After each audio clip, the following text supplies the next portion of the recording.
Hello, good afternoon, and welcome to Shut In, Shut Out, Shut Up, Season 4, Intersectionality. It's great to have you with us.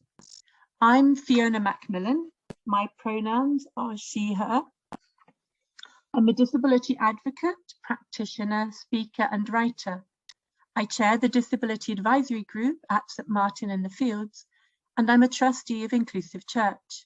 Since 2012, I've been helping to shape the annual Living Edge Conference on Disability and Theology, a partnership between St Martin's and Inclusive Church.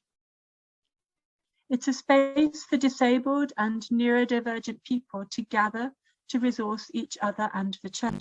These HeartEdge conversations have grown out of the annual conference and been shaped by disabled and neurodivergent people's experience in the pandemic of being shut in, increasingly isolated and restricted in our daily lives, shut out from society and church, our needs overlooked in common spaces and community, and shut up, our voices and experience excluded from conversations.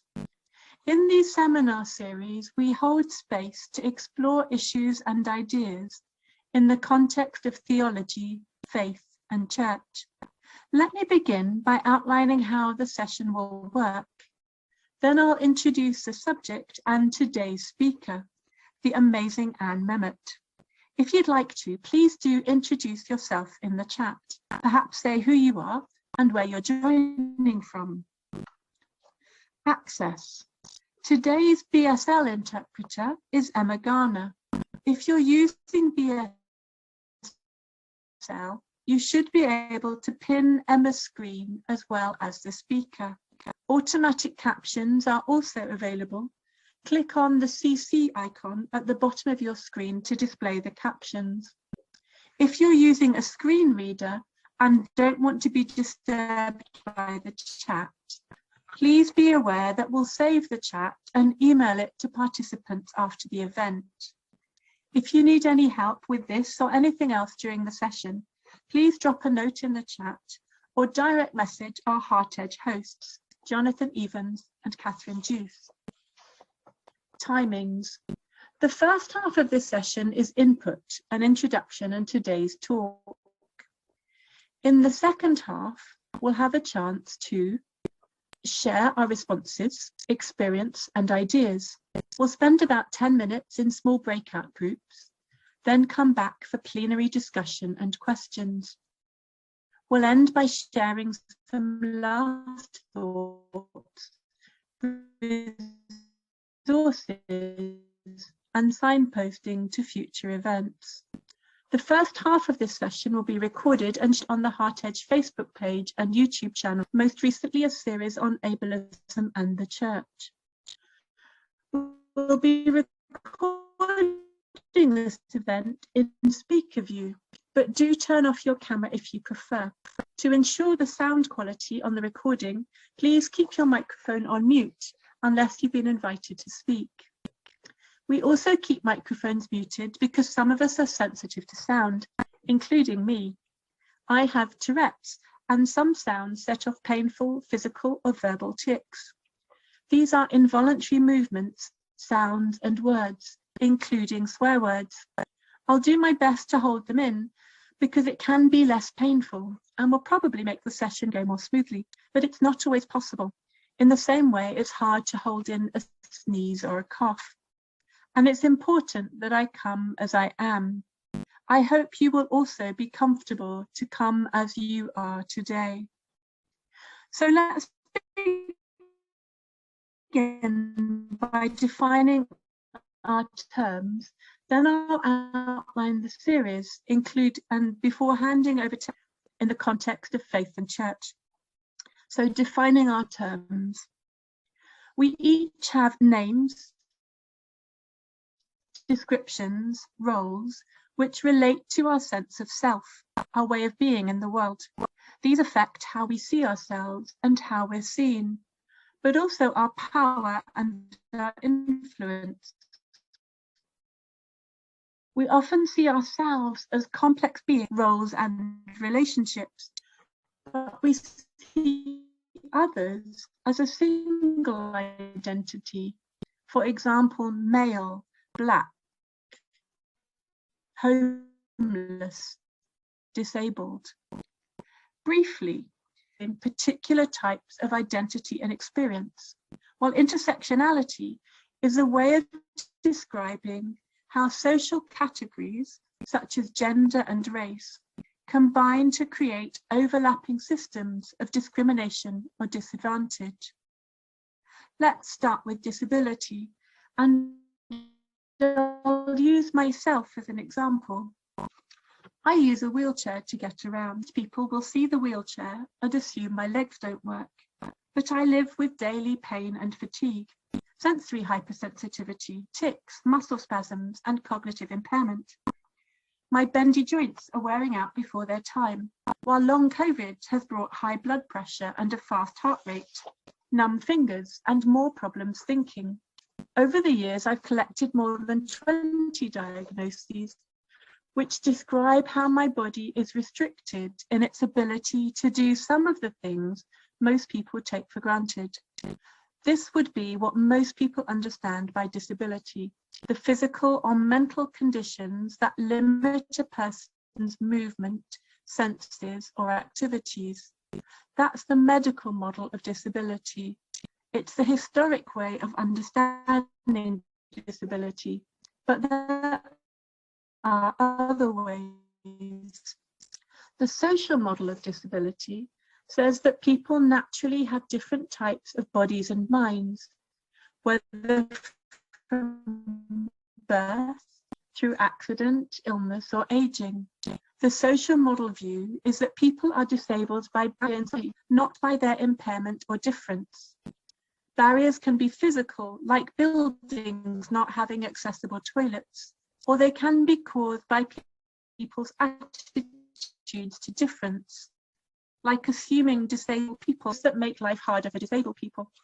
Removing these barriers creates equality and offers disabled people more independence, choice, and control.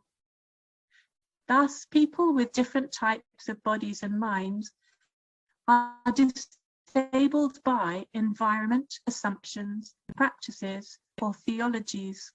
When I visit a church which has stairs rather than a ramp, I can't audition. I'm then a wheelchair user disabled by the environment.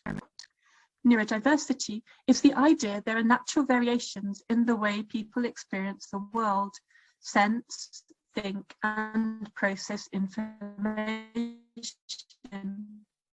These include autism, ADHD, dyslexia model would see these as deficits rather than difference, would list what they are not rather than what they are. The most common way of thinking, sensing, and understanding the world is accepted as normal, and everything else is measured as less. As I mentioned earlier, I have Tourette's. I also have ADHD and I'm autistic. A medical model describes these as impairments, as specific learning difficulties. But for me, they're simply who I am. They are words to describe how I think, communicate, and sense the world. It's harder to focus. But I also have exceptional recall, make uncommon connections, and spot details and patterns without trying. The neurodiversity paradigm sees every type of mind as innately valuable, differences rather than deficits, distinct ways of being which shape our identities, relationships, and life experience. We've explored models of disability and neurodiversity in the context of faith in some depth in previous series, so do check these out if you'd like to know more. Intersectionality is to increase exclusion. It too is rooted in the idea that there's a standard way of being in the world or in a culture, and that those who deviate from the standard have less power, less opportunity. It's a term coined by the US academic and lawyer Kimberly Crenshaw, who used it as a way to describe the multiple disadvantages affecting Black women, to show how privilege and marginalization can occur in the same group and find themselves by virtue of their gender. Intersectionality seeks to make sense of the experience of those living at the place where different disadvantages meet: race, poverty, class, education, neurodivergence, disability. It suggests that different forms of discrimination, such as racism, sexism, ableism, overlap and compound each other. None of us has just one identity, and disabled people exist across the whole spectrum of identity and experience. We are Black and brown and white, LGBT+ and straight. We are cis and trans, male, female and non-binary, neurotypical and neurodivergent, from every class and every educational background, but rarely every income bracket. To be disabled is to be multiply disadvantaged, to be more frequently isolated, to have less agency and less power than anyone else in that group or those groups. Disabled people are disadvantaged by every metric of social equality: education, work, healthcare, standard of living, and participation. We live internalized norms and invalidations, the difficulties of taking part, being heard, doing things which many take for granted, often because of barriers which are invisible to others. In this series, we'll be exploring the intersectional experience of disability and neurodiversity with gender, mental health, sexuality, race, and poverty, and asking, what are the key issues in the context of faith? What are our calls to the church? Today, we begin by looking at the intersection of disability and neurodiversity with my friend and colleague, Anne Mehmet. Anne is the author of the Church of England Guidelines on Welcoming Autistic People and a member of the St. Martin's Inclusive Church Conference Planning Team. Anne is autistic and disabled and is a carer. Anne works nationally as an advisor on neurodivergent inclusion, working with a variety of organisations, and has been a regular contributor to Radio 4's Prayer for the Day. Anne, thank you so much for joining us today to help us understand the intersectional experience of disability and neurodiversity and the key issues in the context of faith and church. Over to you. Thank you very much, Fiona. Absolute pleasure to be here and part of this series and with the excellent team members, and very good to see so many people here who have this interest in this particular subject.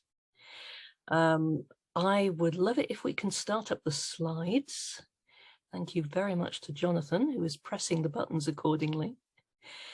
As Fiona has already introduced me, I won't over major on what it says here, but that is a reminder of some of the information about me. I'm certainly well known for being autistic, less well known for also being disabled. Parent of a very fabulous young man who's also autistic and disabled. I've been a carer since the age of 10, so plenty of experience there. And I've done various work for churches, some of it more controversial than other bits. All of it is a delight in different ways. I'm also part of the LGBTQ+ communities, and I am ploughing through a master's in autism. This is my 4th year now of postgraduate academic work. Lovely to work with so many academics trying to move the whole subject of neurodiversity and intersectionality forwards. And indeed moving forwards for the next slide, please. So a reminder again, this is just part of the Shut In, Shut Out, Shut Up series.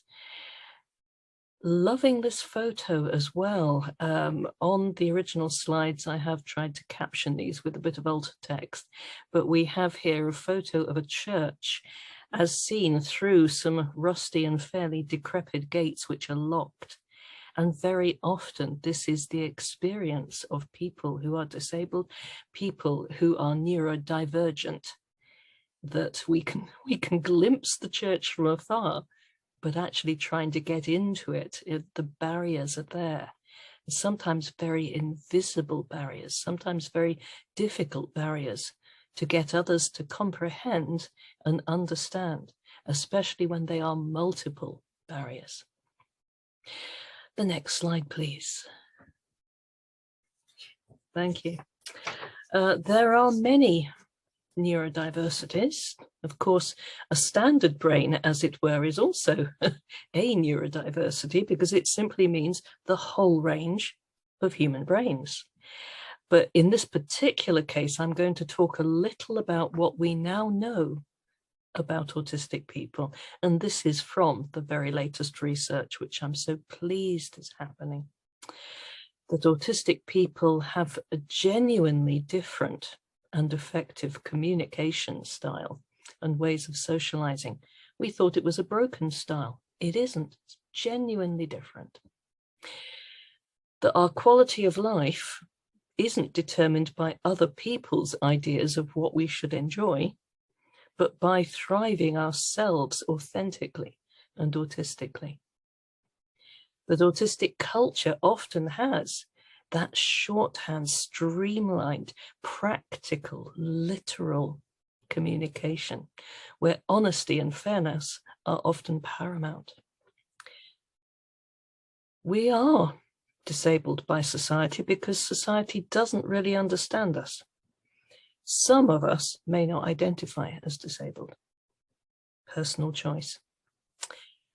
Most autistic people also have physical disabilities or mental health conditions, or both. For example, anxiety or depression, very often caused by society's treatment of us. Many, anything up to half, if we are to believe the latest statistics, are also part of the LGBTQ+ communities. Fabulous. All ages, all IQs, all social backgrounds, all races, ethnicities, every category we can think of, you're going to find autistic people in it. And that is, as I said, just one of the neurodiversities. The next slide again, please. Will it, won't it? Yes, it has. Hurrah. Intersectionality examples. We've mentioned some of these, but these are with a photograph which I've put on screen of a person that seems to have dark hair. It seems to be curly. They're wearing a pink jacket and a beige top. What do we assume when we look at someone? What do we imagine is their background, their identifiers? Where do they put that identity? What religion do they have? Are they disabled? Is it a hidden disability? Is it a neurodiversity of some description? Ethnicity and gender, what age do we think they might be? There are so many things that we may end up assuming.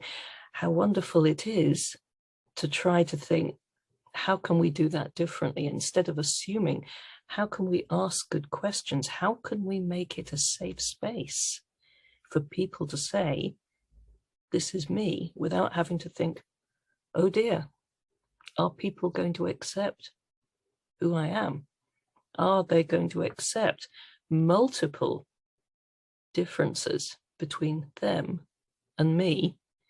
How can we find a common way to communicate, a common way to collaborate, a common way to belong together? And again, the next slide, please. We see an awful lot of intersectionality in the Gospels. I've picked out a couple of favorite pictures here.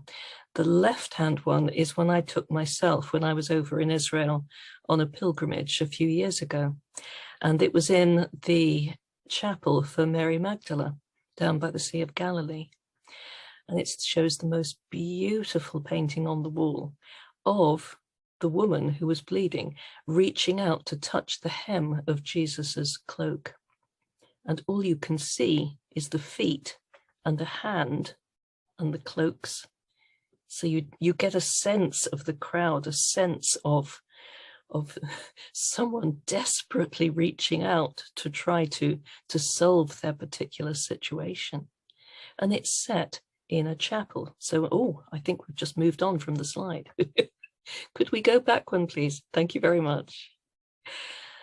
It's set in a chapel, so we can see the altar there, ready for the next mass that's going to happen. And this was actually on the surface that would have existed at the time that Jesus and Mary were walking on it. So it's such a powerful place. But in terms of intersectionality, what do we know about that woman? Well, we know that they're a woman. We know that they have a health condition, probably from a different ethnicity, probably from a different religion, from the idea of religion that Jesus was trying to set up. So we can start thinking about what it must have been like to have felt that powerless, that sort of low down in society, that you've got to sneak around and try to touch a bit of cloak rather than saying directly, please, can you help? We've seen another photo on the right there, a picture on the right there. This one is of Nicodemus meeting with Jesus. Arguably, Nicodemus was autistic. And I've talked about this quite a bit over the years. He met Jesus in the quiet of an evening, away from sensory overload. He misunderstood the metaphor about being born again. We meet him later in the Gospel of John, where he is whipping out a rule book to try to solve things. We meet him again at the tomb, where he's staggering up the hill with about 100 pounds of herbs and spices, with people thinking, goodness me, is this a royal burial? What on earth are you doing? I think he reads as autistic. We can't tell, of course, but potentially Jewish leader, potentially powerful, potentially rich. Which intersections were at play there? So it's lovely to think about this in terms of the gospel and each message. Thank you. That next slide would be good.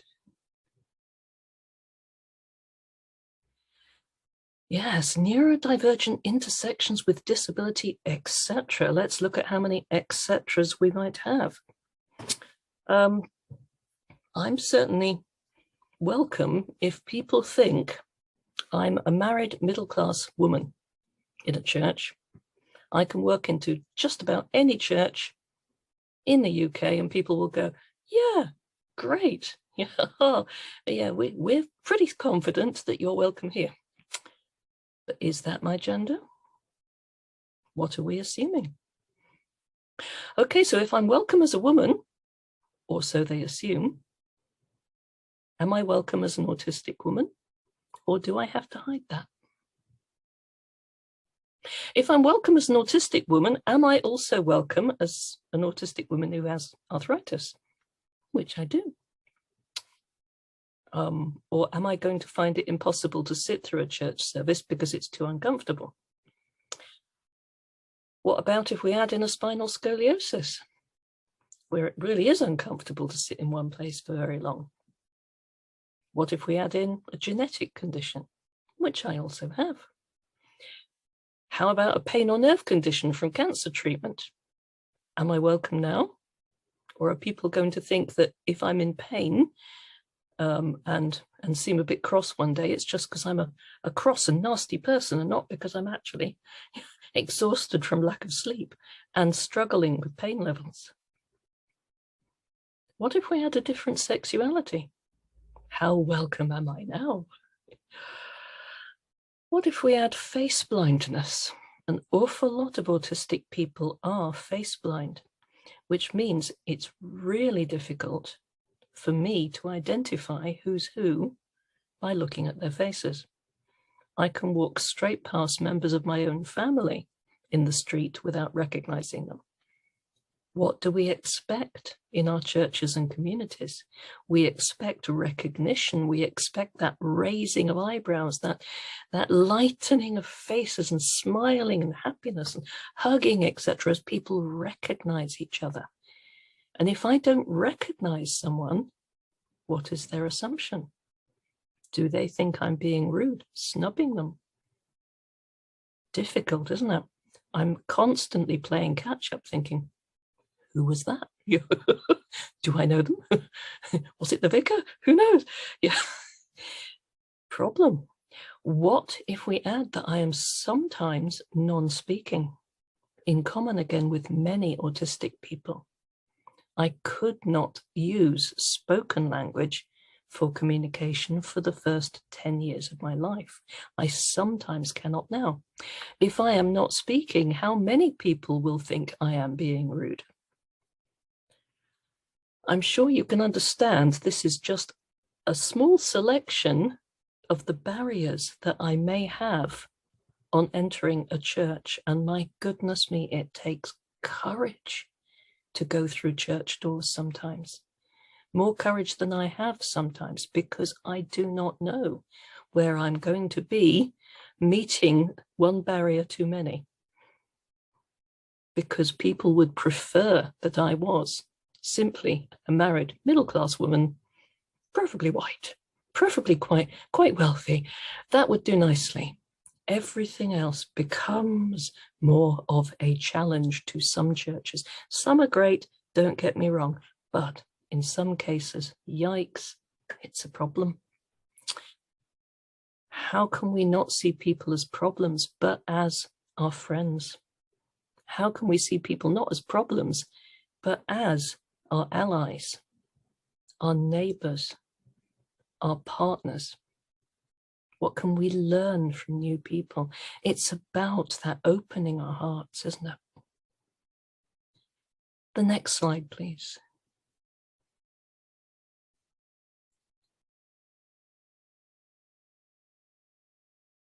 Thank you.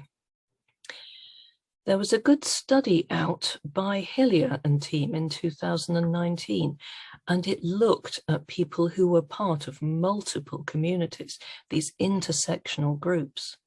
And in this case, it was often people who were both autistic and also transgender or non-binary. And it's interesting to see what was said by some of the participants. I'm going to read out the quotes here. So being part of multiple communities makes it difficult, because if you're just part of one community, it's easier to find a group of people who identify the same way and who understand you. But if you have multiple identities, then it's very difficult to find people who understand and accept you. It's been a good day if I've only been screamed at once. Yeah, that's a thing. On social media as well, where we're trying to join in with faith communities, very often we will find people who are deeply anxious, distressed, unhappy, or otherwise to find us as part of it, and may go into a variety of attack modes. Thankfully few, but when they happen, they are pretty horrific. And we need to think carefully about how we can enable, but also protect and heal people from some of these experiences.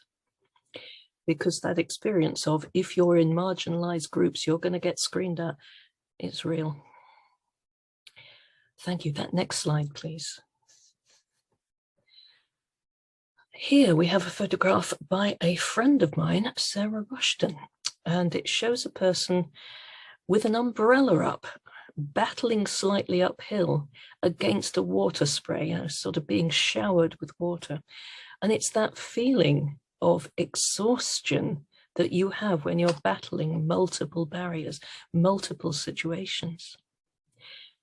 And the fact that we have to be in education mode. People expect us to explain. Ah, you're autistic. Tell me all about it. Ah, you're also face blind. Tell me all about it. Ah, you're also a different gender. Tell me all about it. And all day long, we end up in education mode of one person after another, trying to explain what it is, what we need, what helps, what doesn't. You know, oh, most of us are already exhausted from lack of sleep. Many, too many, are traumatized, clinically levels of traumatized from past horrific experiences, including from non-standard things such as bullying, things we're not expecting to cause PTSD, post-traumatic stress disorder levels of trauma. But for example, in autistic people, they can and do. Many of us have co-occurring hypermobility or similar things, as I do. Many have severe long-term pain conditions. So what can we do about this then? How can we make sure that people are not always having to be in education mode? How can we provide good resources, as we try to do within our groups here?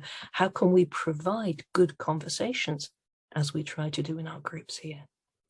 How can we go and find good materials for ourselves instead of relying on the person to do all of the interpreting, all of the educating? How can we find different ways to have better empathy? Because it's that empathy for each other that's important. I was shocked and saddened this week to find new research from colleagues. Very good research, very good colleagues, but the findings. It was about children's experiences and disabled children. 60%, 6 out of 10 of them, said they grew up feeling that no one loved them. That has been their experience from being children upwards.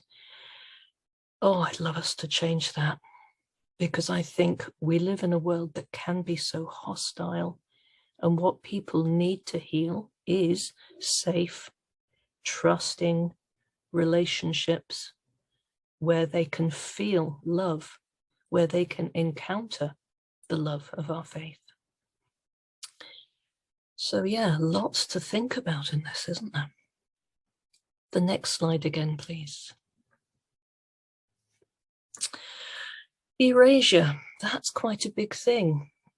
Sometimes also ostracism. Just one example of many, but it's a constant theme. I've just picked this one because it's an interesting one to debate. A Christian book has come out. It's about autism. I've done this work for, 14 years now. National work, speak at a lot of events on it, loads online, publish work on it. My work appears in this book without even once mentioning my name. Other people are mentioned by name throughout, but not me.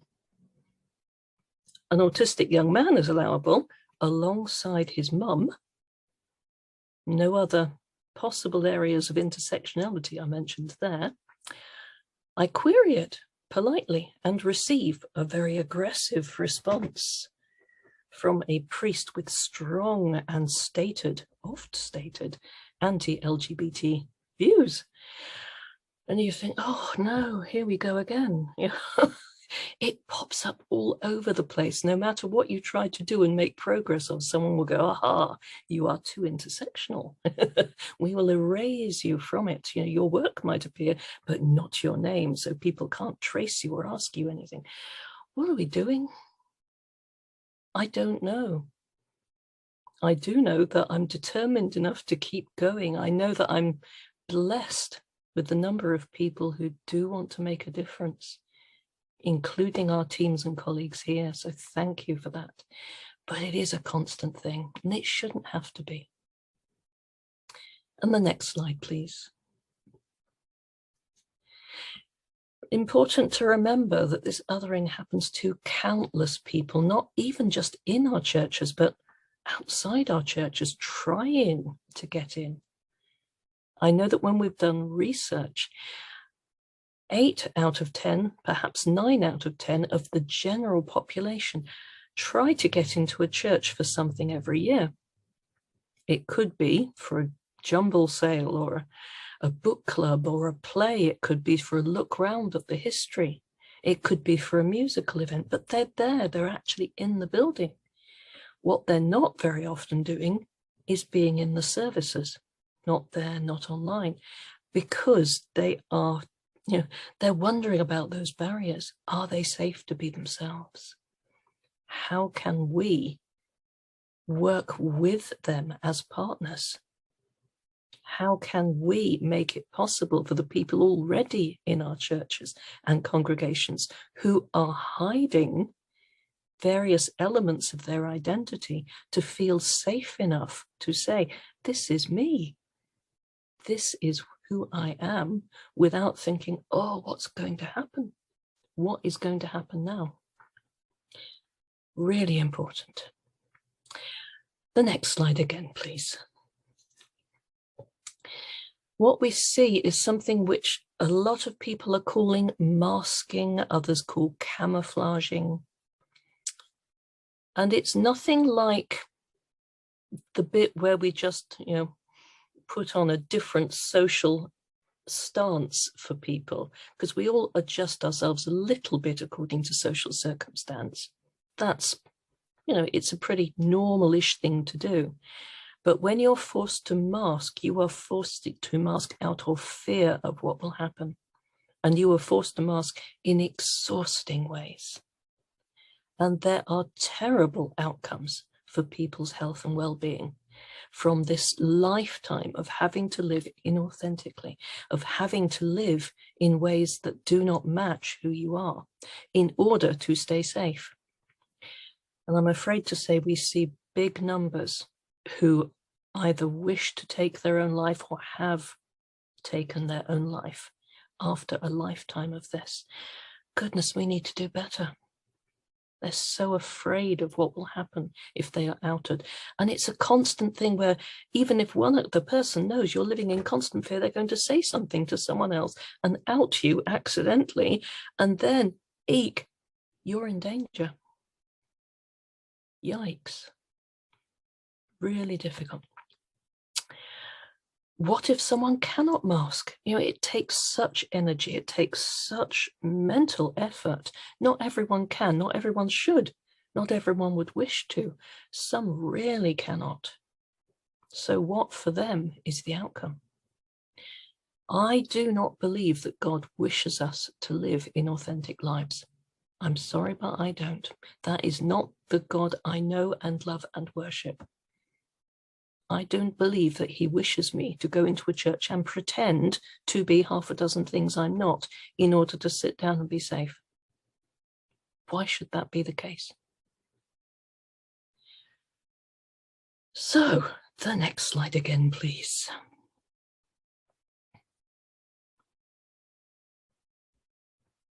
If it will. There we are. So, what works better? And we've got a photo here of 2 people sitting down, having a cup of tea together, or a cup of coffee, I suppose it could be. Heaven forfend. They're sitting at a wooden table, and we can only really see their arms. This conversation is already a good starting point. We're here to discuss all of this with each other, to think about all of this, to admit what we don't know, because all of us are beginners in some elements of this. It's about being an ally, a safe space for people, and being gently curious, being prepared to do some of that hard work ourselves. And working with people as partners. Sometimes we see people brought in as what I term here zoo exhibits.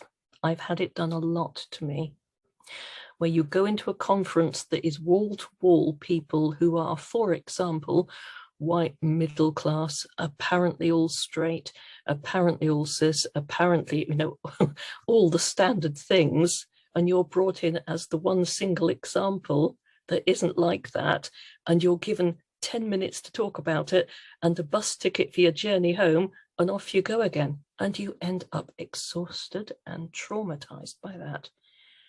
Because having to go, oh, this is me, in front of a whole audience who will sort of politely go, oh, how lovely, I'll clap about that, and send you on your way. You know, it's not good. It's really not. And also, who on earth wants to be the sole representative of the disabled person? You know, very often it's my friends who are wheelchair users who find that daunting prospect. You know, oh, we've fulfilled our particular destiny in filling this conference because we have a wheelchair user. Yeah, oh, there's hundreds of disabled people in our communities.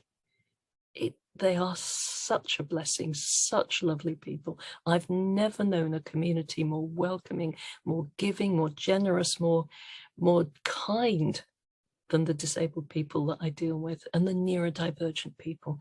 So we should never fear just saying, come in and give us a hand with us. We don't know what we're doing. Let's hand over to the people who are showing expertise in this subject, the people who are disabled, the people who are neurodivergent. Because I'd love us to aim for belonging, that wonderful state where we can be comfortably ourselves and where we can just go into a space and go, oh, phew, isn't it great to be here? So I think that tells us a little bit about where I am with all of this subject of intersectionality. If I'm not very much mistaken, we have one more slide to go.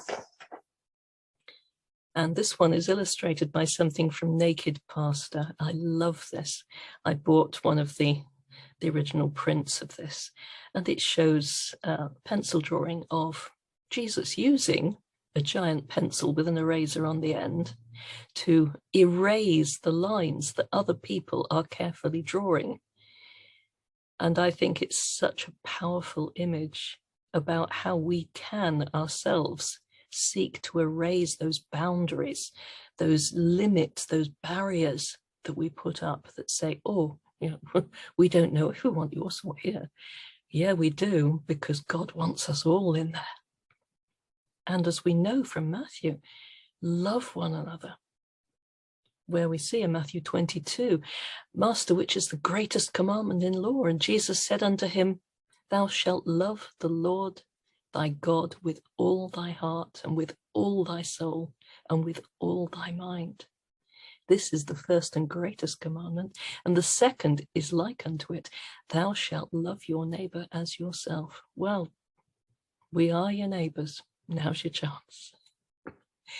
Thank you very much.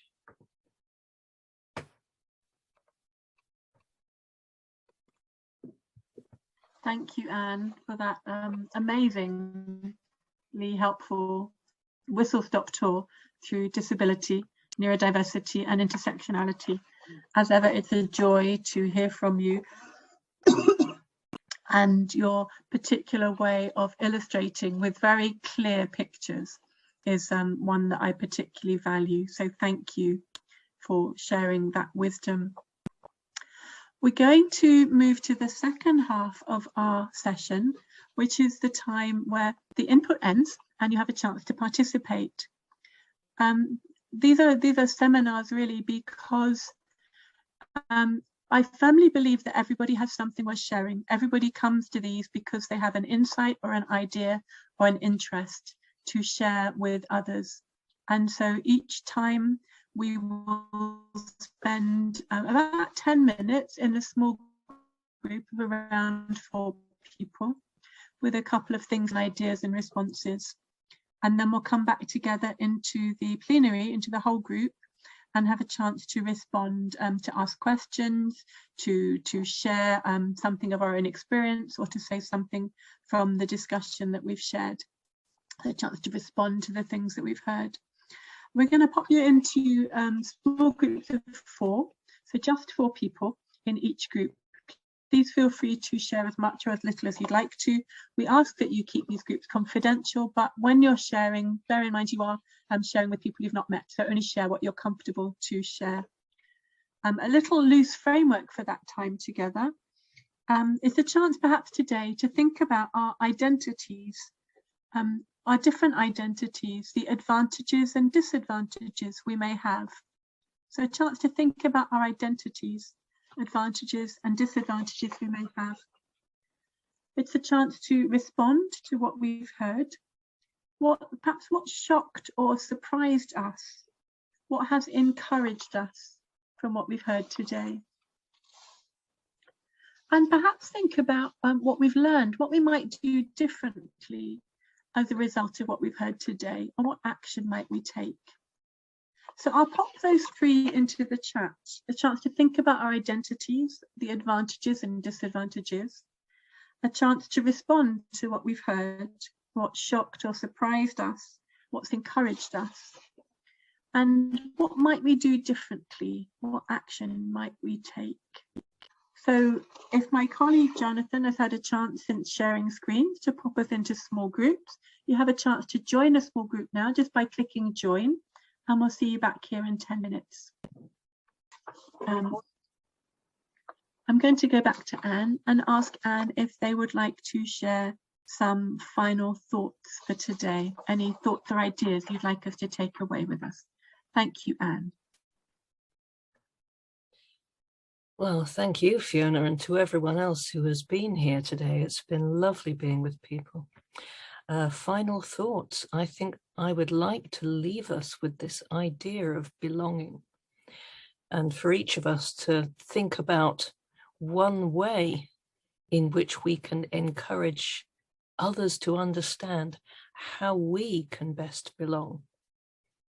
So perhaps it would be something that we write. Perhaps it would be something that we feel able to share if that's safe to do so.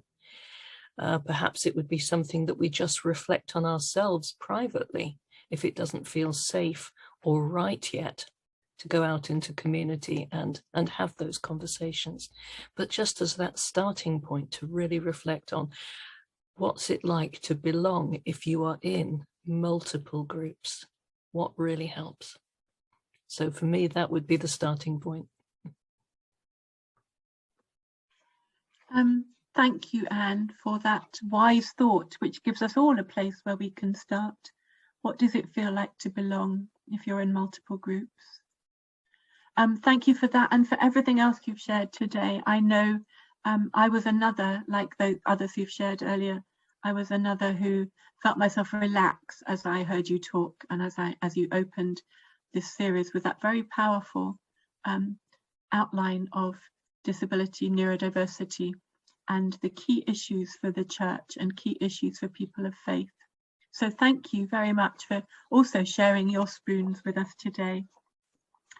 Thank you to our HeartEdge hosts, to Kath and to Jonathan, for offering the space and for hosting the Zoom today. Thank you again to everyone for all you've brought and shared in this valuable conversation. I hope that you'll be going away feeling less isolated and less troubled, and ready to understand that there are other people out there who feel the same. There are other people out there who are doing work, and there's something of a movement of disabled and neurodivergent people growing within the church today. This series is only one offering from HeartEdge as part of their online festival of theology, Humbler Church, Bigger God. HeartEdge are a growing international and ecumenical network and movement for change in the church through commerce, culture, congregation, and compassion. You can read more about HeartEdge or sign up for their mailing, catch up with previous learning, and register for future events via their website. Details in the chat. Next week, we'll be back exploring disability, neurodiversity, and gender with Molly Boot and Alex Clare Young. Molly is an autistic theologian, musician, and ordinand at St. Matthew's, Bethnal Green. They write on mysticism, art, gender, and sexuality, bringing together medieval wisdom for modern life. Molly is a regular presenter for BBC Radio 4 Religion and Ethics and loves conducting, singing and playing the violin in their free time. Alex is a pioneer minister in the United Reformed Church with a particular call towards working alongside those marginalised in church and society for social justice and equity for all. Alex's lived experience as a trans-masculine, non-binary person who is multiply neurodivergent and disabled inspires and informs this call. So thank you again to Anne Mehmet, to HeartEdge, and to all of you. I hope to see you again next week. Bye-bye.